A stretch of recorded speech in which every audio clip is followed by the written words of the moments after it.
saya akan membahas tentang perkembangan ejaan bahasa Indonesia dan sejarahnya. Perkembangan bahasa Indonesia yang saat ini kita pakai adalah sejarah yang amat panjang, mulai dari zaman kolonial Belanda hingga zaman sekarang. Tidak serta-merta terbentuk begitu saja. Ejaan bahasa Indonesia kita mengalami beberapa perubahan sejak masa kolonial hingga sekarang.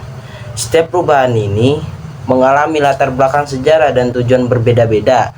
Contoh, yang pertama ada ejaan Van Ophuijsen, yaitu permulaan standarisasi. Ejaan ini menjadi tonggak pertama dalam upaya menstandarisasi penulisan bahasa Melayu yang kemudian menjadi bahasa Indonesia.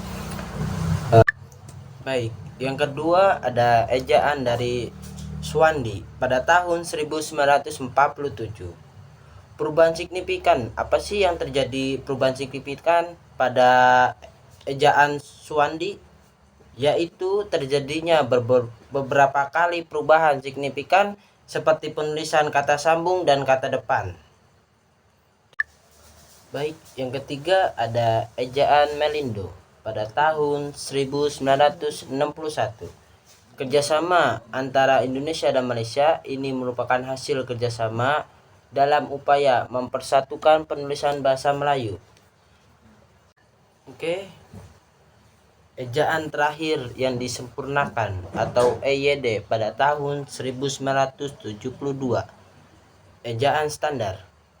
EYD menjadi ejaan yang paling lama digunakan menjadi acuan utama dalam penulisan bahasa Indonesia. Ejaan bahasa Indonesia atau EB pada tahun 2015. Penyempurnaan terkini. EB merupakan penyempurnaan dari EYD dengan beberapa penyesuaian terhadap perkembangan bahasa. Mengapa ejaan ini berubah-ubah? Perubahan ejaan umum didorong oleh faktor pertama, ada kebutuhan untuk menyederhanakan agar bahasa lebih mudah dipelajari dan digunakan oleh masyarakat. Yang kedua ada perkembangan bahasa. Apa itu perkembangan bahasa? Perkembangan bahasa adalah suatu yang harus dan terus berkembang.